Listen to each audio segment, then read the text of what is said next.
সবাইকে স্বাগত সন্ধ্যার মাছরাঙা সংবাদে আপনাদের সঙ্গে আছে আমি ফারহানা পারভিন। শুরুতেই জানিয়ে দিচ্ছি গার্ডিয়ান লাইফ ইন্স্যুরেন্স সংবাদ শিরোনাম। নির্বাচন করার সক্ষমতা নেই বলে অনেক দল উপজেলা নির্বাচন বর্জন করছে বলেছেন প্রধানমন্ত্রী। থাইল্যান্ড সফর নিয়ে সকালে গণভবনে আয়োজিত সংবাদ সম্মেলনে তিনি আরও বলেন, যাদের সরকার গঠনের সক্ষমতা নেই তারাও সরকার উৎখাত করতে চায়। থাইল্যান্ড সফরে দুই দেশের সম্পর্কের ক্ষেত্রে মাইলফলক তৈরি হয়েছে বলে জানান প্রধানমন্ত্রী।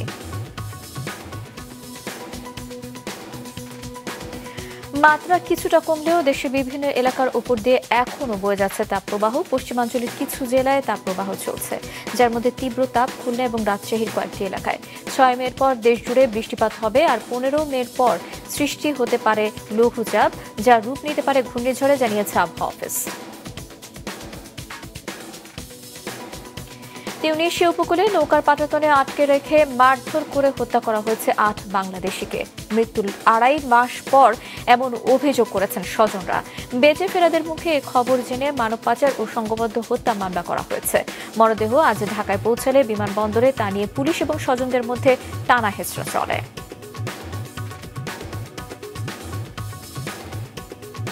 শুনছিলেন শিরোনাম, এবার বিস্তারিত সংবাদ। অতি বাম এবং অতি ডান রাজনৈতিক দলগুলো মনে করে তারা সরকার উৎখাত করবে, কিন্তু পরবর্তী সরকার প্রধান কে হবে সে উত্তর নেই তাদের কাছে। সকালে গণভবনে থাইল্যান্ড সফর পরবর্তী সংবাদ সম্মেলনে এসব কথা বলেন প্রধানমন্ত্রী শেখ হাসিনা। থাইল্যান্ড সফর পরবর্তী সম্মেলনের প্রথমেই লিখিত বক্তব্য পড়েন প্রধানমন্ত্রী। তুলে ধরেন সফরের খুঁটিনাটি। সার্বিক উন্নয়নের এক নতুন দুয়ার খুলেছে এই সফরের মাধ্যমে, জানান প্রধানমন্ত্রী। ব্যবসা বাণিজ্য ও অভিজ্ঞতা বিনিময়ের মাধ্যমে আঞ্চলিক সহযোগিতার সম্পর্ক সুদৃঢ় হবে বলেন তিনি। প্রশ্ন ছিল রোহিঙ্গা প্রত্যাবাসন নিয়ে। যেহেতু থাইল্যান্ডের একটা প্রভাব আছে মিয়ানমারের উপরে, তো সেই ক্ষেত্রে প্রাইম মিনিস্টার বলেছেন যে তিনি এই বিষয়টা আরও গভীরভাবে দেখবেন এবং এদের প্রত্যাবর্তনের ব্যাপারে যতটুকু সহযোগিতা করার তিনি করবেন। অতি বাম এবং অতি ডান রাজনৈতিক দল মনে করে তারা গণমুখী দল, তারা উৎখাত করবে সরকার, কিন্তু পরবর্তী সরকার কে হবে উল্টো প্রশ্ন করেন প্রধানমন্ত্রী। যারা অতি বাম আমরা সবসময় মনে করি তারা খুব প্রোগ্রেসিভ দল, তারা খুবই গণমুখী দল ইত্যাদি ইত্যাদি। তো সেখানে আমার প্রশ্নটা হচ্ছে যে ঠিক আছে, তারা আমাকে উৎখাত করবে, পরবর্তীতে কে আসবে তাহলে? সেটাকে ঠিক করতে পেরেছে? মানবাধিকার লঙ্ঘন নিয়ে বাংলাদেশকে নিয়ে যুক্তরাষ্ট্রের নানা পর্যবেক্ষণ এবং সেখানে মানবাধিকার লঙ্ঘনেরও সমালোচনা করেন তিনি। 900 ছাত্র, তারা নাকি ছাত্রছাত্রী প্রফেসর থেকে শুরু করে সব গ্রেপ্তার হয়েছে এই আন্দোলন করার জন্য একমাত্র আমেরিকায়। আর এটা নাকি গণতন্ত্রের একটা অংশ। 2001 সালে বিএনপি জামাত ক্ষমতা আসার পরপরই ঠিক যেভাবে আওয়ামী লীগের নেতা কর্মীর উপর বিএনপির সন্ত্রাসী বাহিনী এবং পুলিশ বাহিনী যেভাবে অত্যাচার করেছিল, সেই অত্যাচারের কথাটাই মনে করিয়ে দেয়। অবশ্য আবার তাদের কাছে আমাদের মানবাধিকারের কথাও শুনতে, সবক নিতে হয়। প্রশ্ন ছিল উপজেলা নির্বাচনে পারিবারিক সদস্যদের অংশগ্রহণ নিয়েও। আমাদের অনেকে তো পরিবারে অনেকে তো দীর্ঘদিন ধরে একটা জায়গায় তারা আগেই নির্বাচন করে, যিনি এমপি হয়েছেন তার বহু আগে থেকে নির্বাচন করে, কেউ ইউনিয়ন বোর্ডের চেয়ারম্যান বা ইউনিয়ন কাউন্সিলের চেয়ারম্যান, কেউ উপজেলা চেয়ারম্যান, সেরকম তাদের তো ট্র্যাডিশনালি আছে। আর তাদেরকে আমরা মানা করি কি করে? তবে হ্যাঁ, এটা ঠিক যে হয়তো এক জায়গায় বউকে দিল, আর এক জায়গায় ছেলেকে দিল, আর এক জায়গায় এগুলি আসলে ঠিক না। দ্রব্যমূল্য বৃদ্ধিতে রাজনৈতিক ষড়যন্ত্র এবং মুনাফা লাভের লোভ বিশেষ ভূমিকা রাখছে বলে মনে করেন তিনি। কিছু কিছু লোক কারসাজি করে, এটা ঠিকই, হোর্ডিং করে রাখে, মজুত করে রাখে, নষ্ট হয়ে যায়, পচে যায়, তারপর দেখা যাচ্ছে মজুত করে রেখে কৃত্রিমভাবে দাম বাড়ানোর একটা চেষ্টা করে। এ বিষয়টা কিন্তু আমাদের নজরে এসেছে। বিশেষ করে ইউক্রেন রাশিয়ার যুদ্ধ, স্যাংশন, কাউন্টার স্যাংশন এবং এই যে ব্ল্যাক সি দিয়ে যে আসতে পারবে না জাহাজ বা এই নানা ধরনের ঘটনার কারণেও কিন্তু যেসব জিনিস আমাদের আমদানি করতে হয় সেগুলির দাম বাড়ে। তো সঙ্গে সঙ্গে আমরা কিন্তু বিকল্প পদক্ষেপ আমরা নেই। এছাড়া যোগাযোগ ব্যবস্থা, ব্যবসা বাণিজ্য ও কৃষি বিষয়ক বিভিন্ন বিষয়ে কথা বলেন প্রধানমন্ত্রী শেখ হাসিনা। ইবতিসাম নাসিম মৌ, মাছরাঙা সংবাদ, ঢাকা। শুরু হয়েছে সংসদের দ্বিতীয় অধিবেশন। বিকেল ৫টায় শুরুতেই অধিবেশনের জন্য সভাপতিমণ্ডলী মনোনয়ন করা হয়। পরে ঝিনাইদহ ১ আসনের সাবেক সংসদ সদস্য ও জেলা আওয়ামী লীগের সভাপতি বীর মুক্তিযোদ্ধা আব্দুল হাইয়ের মৃত্যুতে শোক প্রস্তাব উত্থাপন করা হয়। এর ওপর আলোচনা করেন সংসদ সদস্যরা। প্রধানমন্ত্রী শেখ হাসিনা বলেন, ঝিনাইদহ একটি সন্ত্রাসী ও পিছিয়ে পড়া অঞ্চল ছিল। অঞ্চলটি সন্ত্রাসমুক্ত এবং উন্নত করতে আব্দুল হাই অগ্রণী ভূমিকা রেখেছিলেন। সরকার প্রধান বলেন, আব্দুল হাইয়ের মতো নিবেদিত প্রাণ রাজনৈতিক নেতা থাকার কারণেই দলটি দেশের কল্যাণে কাজ করতে পারছে। আগামী রবিবার বিকেল ৫টা পর্যন্ত সংসদ মুলতবি করা হয়।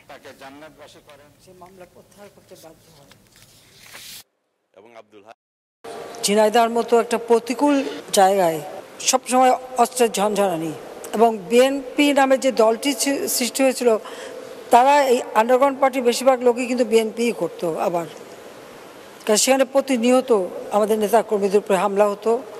কত লাশ যে পড়েছে তার হিসেব নেই। তো সেই অবস্থায় সংগঠনকে গড়ে তোলা এবং বারবার নির্বাচিত হয়ে আসা, এটা একটা বিরাট দক্ষতার পরিচয় তিনি দিয়েছিলেন। আর আওয়ামী লীগ সরকার এসেছে বলেই কিন্তু সার্বিক উন্নয়ন হয়েছে। আব্দুল হাইয়ের মতো এই ধরনের ত্যাগী নেতা কর্মী ছিল বলেই এই সাফল্য আমরা আনতে পেরেছি। চট্টগ্রাম সিলেটে বৃষ্টি হলেও খুলনা, রাজশাহীতে অতি তীব্র তাপপ্রবাহ অব্যাহত রয়েছে। তবে দেশের সামগ্রিক তাপমাত্রায় কিছুটা হ্রাস পেয়েছে। আগামী ৬ মের পর সারা দেশ বৃষ্টিপাত হবে বলে জানায় আবহাওয়া অফিস। দাউদ হাসানের রিপোর্ট। তীব্র তাপপ্রবাহের মাসে এপ্রিল পেরিয়ে মেতে পড়ল, তবুও বৃষ্টির দেখা পেল না নগরবাসী। বৈশাখ মাসের এই উত্তাপে একান্ত প্রয়োজন ছাড়া যে ঘর থেকে বের হচ্ছেন না নগরবাসী, তা ব্যস্ততম সড়কগুলোর দিকে চোখ বুলালেই বোঝা যায়। তবে প্রশান্তির বৃষ্টির দেখা মিলেছে ময়মনসিংহ, চট্টগ্রাম, কুতুবদিয়া, রাঙামাটি, বান্দরবান, ফেনী, রংপুর, দিনাজপুর ও সিলেটে। ঝড় ও বজ্রপাতে কিছু ক্ষয়ক্ষতি হলেও সামগ্রিকভাবে স্বস্তি ফিরেছে এসব জায়গার জনজীবনে। এদিকে দেশের পশ্চিমাঞ্চলে এখনও তাপপ্রবাহ চলমান। যশোর, খুলনা, চুয়াডাঙ্গা, পাবনা ও রাজশাহী জেলায় অতি তীব্র এবং টাঙ্গাইল, ফরিদপুর, গোপালগঞ্জ ও খুলনা বিভাগের অন্য জেলাগুলোতেও তীব্র তাপপ্রবাহ বয়ে যাচ্ছে। বাতাস আছে, হালকা, সমস্যা নাই, কিন্তু জামা গায়ে রাখা যায় না, শরীরে লবণ উঠে যায়, গামায় ভিজে গাড়ি চালানো অনেক কষ্ট হয়ে যায়। তারপরও কষ্ট করে চালাইতে হচ্ছে। পাকা টাকা নিয়ে ঘুরতেছি, বাতাস করতেছি, গরম লাগলে বাড়া একটা মারে, তারপরে দিয়ে একটু রেস্ট নিই। কর্ম করে খাবো, আমাদের দ্বারা সম্ভব হচ্ছে না। চলছে তাপপ্রবাহ চলছে, তাতে আমরা চট্টগ্রামবাসী অদৃষ্ট হয়ে যাচ্ছি। যানমালের নিরাপত্তা নেই, ব্যবসাদাররা ফুটপাতে যারা বসে ব্যবসা করছে তাদের কোনো নিরাপত্তা নেই। এক কথায় চট্টগ্রাম জেলা অচল মতো হইতেছে। আবহাওয়া অফিস বলছে, আগামী ৬ থেকে ৭ মের দিকে সারা দেশে বৃষ্টিপাতের সম্ভাবনা রয়েছে, সাথে কমবে তাপমাত্রাও। আর চলতি মাসের ১৫ তারিখের পর বঙ্গোপসাগরে লঘুচাপ সৃষ্টি হতে পারে। তা থেকে ঘূর্ণিঝড়ের সম্ভাবনা রয়েছে বলে জানা যায় পূর্বাভাসে। আজ থেকে পূর্বাঞ্চলের যে অঞ্চলগুলো আছে, বিভাগগুলো আছে, জেলাগুলো আছে, সেই অঞ্চলগুলোতে তাপমাত্রা কিছুটা কমে যাবে।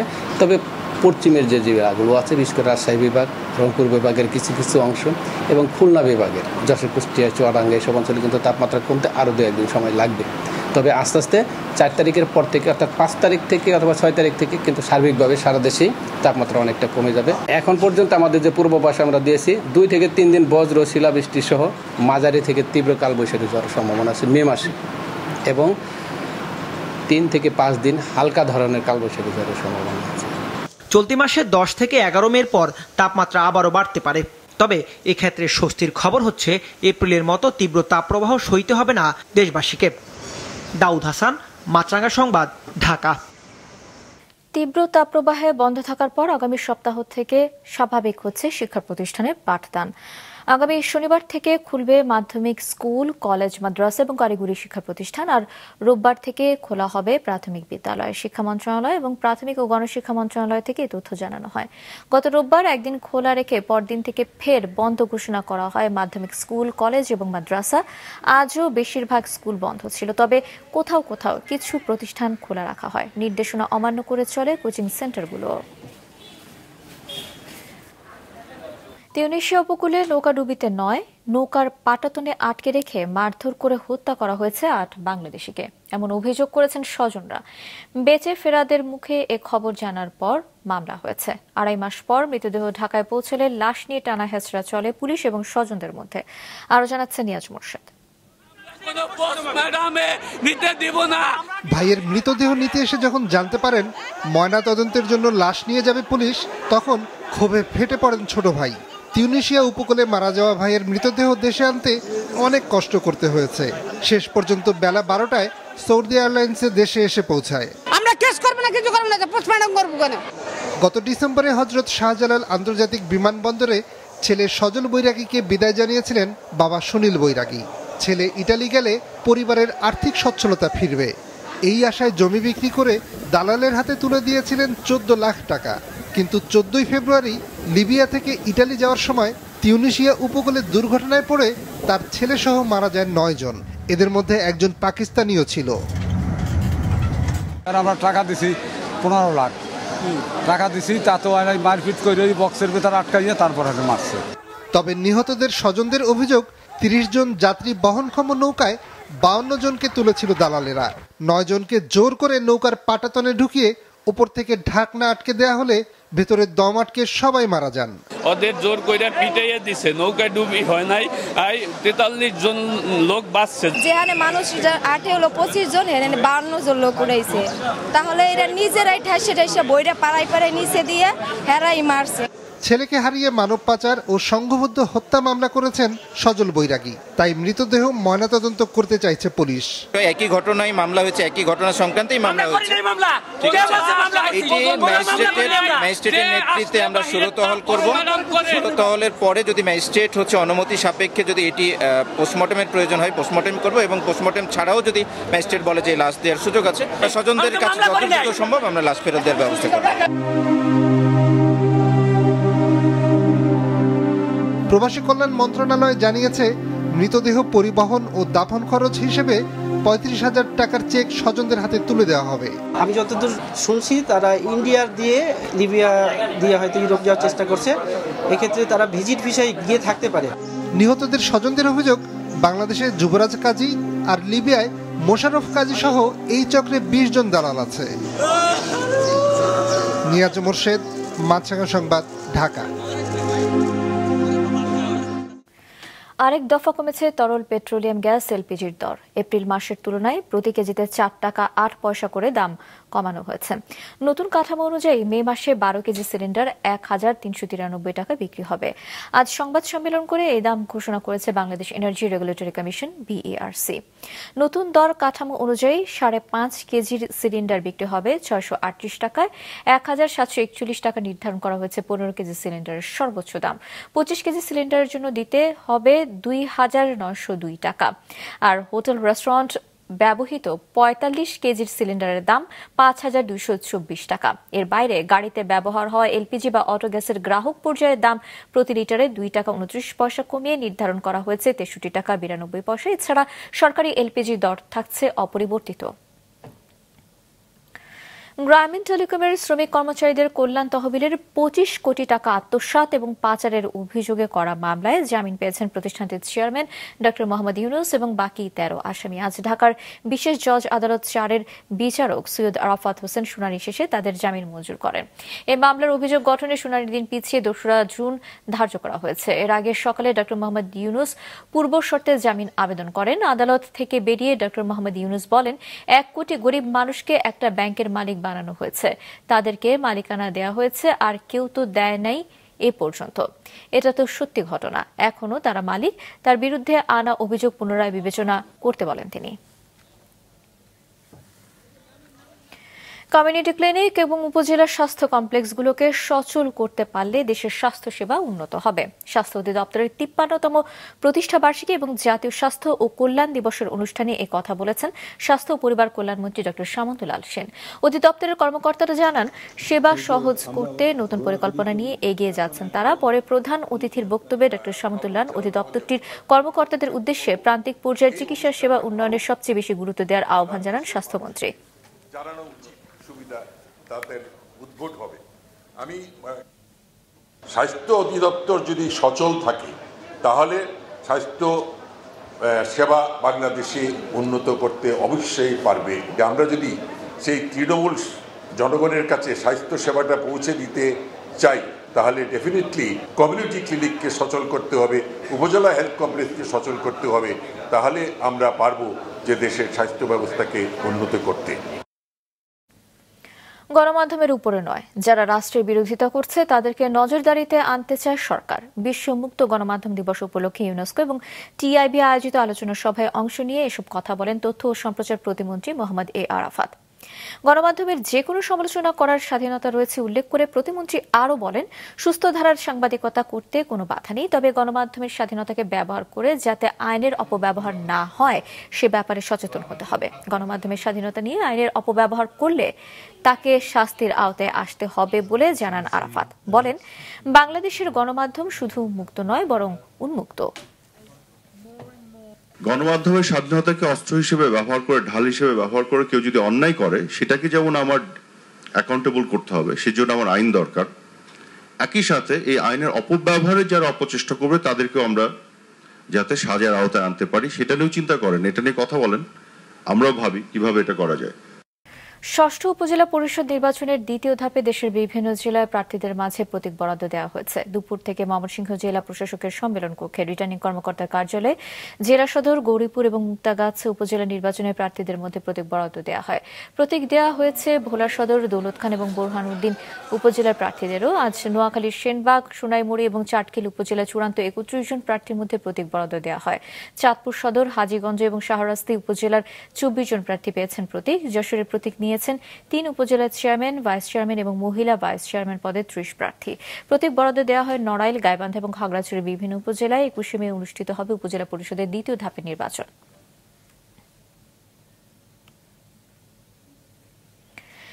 নির্বাচন কমিশনার রাশেদা সুলতানা বলেছেন, এবারের উপজেলা নির্বাচনে মন্ত্রী, এমপি সহ প্রভাবশালীরা কোনো প্রভাব বিস্তারের চেষ্টা করলে তাদের বিরুদ্ধে আইনি ব্যবস্থা গ্রহণ করা হবে। সকালে ষষ্ঠ উপজেলা নির্বাচন উপলক্ষে পাবনা জেলা শিল্পকলা একাডেমি মিলনায়তনে জেলার সব প্রার্থীদের সঙ্গে একমত বিনিময় সভায় কথা বলেন তিনি। নির্বাচন কমিশনার জানান, অবাধ, সুষ্ঠু, নিরপেক্ষ এবং প্রতিযোগিতামূলক নির্বাচন অনুষ্ঠানের ক্ষেত্রে কোনো অন্যায় বা পেশি শক্তির কাছে নতি স্বীকার করবে না নির্বাচন কমিশন। স্থানীয় সরকার বিভাগের পরিচালক পারভেজ রায়হানের সভাপতিত্বে এবং অনুষ্ঠানে বক্তব্য দেন পুলিশের রাজশাহী রেঞ্জের ডিআইজি মোহাম্মদ আনিসুর রহমান, জেলা প্রশাসক মোহাম্মদ আসাদুজ্জামান, পুলিশ সুপার আকবর আলী মুন্সি সহ বিভিন্ন উপজেলার প্রার্থীরা। প্রযুক্তি খাতে বাংলাদেশকে আরও এক ধাপ এগিয়ে নিতে সমঝোতা স্মারকে স্বাক্ষর করেছে বাংলাদেশ স্যাটেলাইট কোম্পানি লিমিটেড এবং ব্লু ওয়াটার ইন্টেলিজেন্স। দুপুরে রাজধানীর বাংলা মোটরে বাংলাদেশ স্যাটেলাইট কোম্পানির প্রধান কার্যালয়ে এই সমঝোতা স্মারক সই হয়। এ সময় বিএসসিএল চেয়ারম্যান এবং সিইও ডক্টর শাহজাহান মাহমুদ বলেন, প্রধানমন্ত্রী শেখ হাসিনার নেতৃত্বে বাংলাদেশের প্রযুক্তি খাত ক্রমেই এগিয়ে যাচ্ছে। বঙ্গবন্ধু স্যাটেলাইটের পর এবার বেলুন প্রযুক্তিতে পা রাখার পথে বাংলাদেশ। অনুষ্ঠানে আরও উপস্থিত ছিলেন ব্লু ওয়াটার ইন্টেলিজেন্সের কান্ট্রি ডিরেক্টর সৈয়দুল আফতাব, সহকারী কান্ট্রি ডিরেক্টর মেজবাউদ্দিন এবং বিডব্লিউআই এর প্রজেক্ট ম্যানেজার খায়রুল আলম সহ অনেকে। বিশ্বখ্যাত ব্র্যান্ড লাক্সের 100 বছর উদযাপন উপলক্ষে নতুন ফর্মুলার লাক্স সাবানের উন্মোচন করেছে ইউনিলিভার বাংলাদেশ লিমিটেড। সম্প্রতি রাজধানীর একটি হোটেলে আয়োজিত অনুষ্ঠানে কর্তৃপক্ষ দাবি করেছে, নতুন এই লাক্স সাবান ভিটামিন সি এবং ভিটামিন ই যুক্ত, যা ভোক্তাদের ফ্ললেস উজ্জ্বল ত্বক দেবে।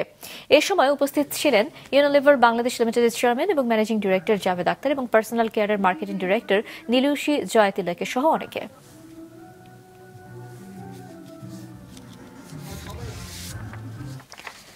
কুষ্টিয়ায় পারিবারিক কবরস্থানে মাছরাঙা টেলিভিশনের সহকারী প্রযোজক শাহিনুজ্জামান শাহিনের দাফন সম্পন্ন হয়েছে।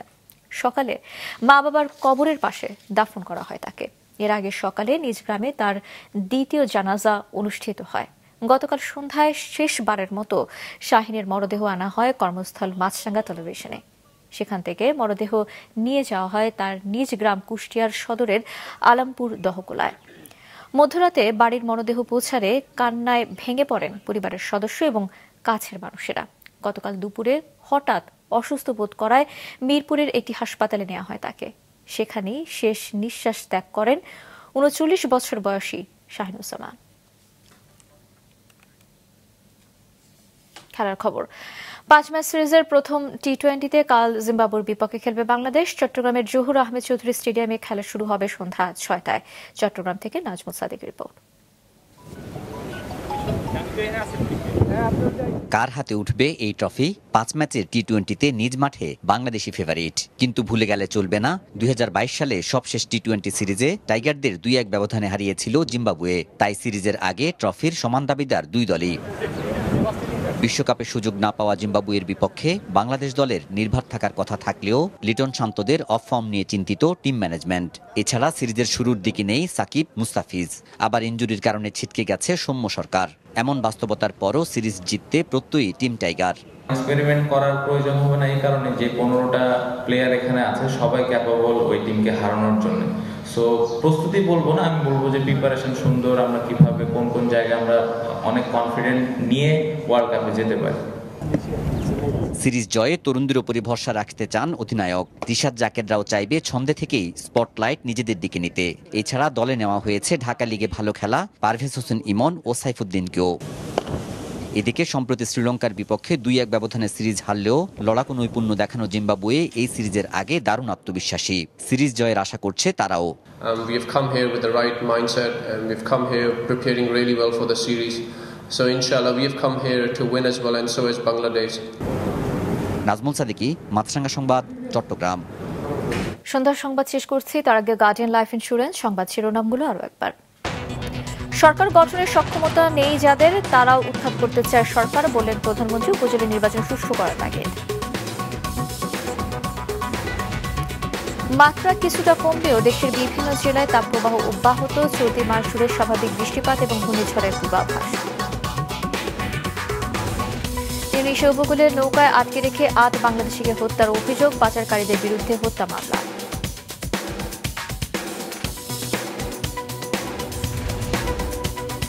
এ ছিল সন্ধ্যার সংবাদে। ফেসবুকে আপডেট পেতে ভিজিট করুন মাছরাঙ্গা টেলিভিশনের পেজে, ইউটিউব চ্যানেলেও দেখতে পারেন আমাদের সংবাদ প্রতিবেদন এবং অনুষ্ঠান।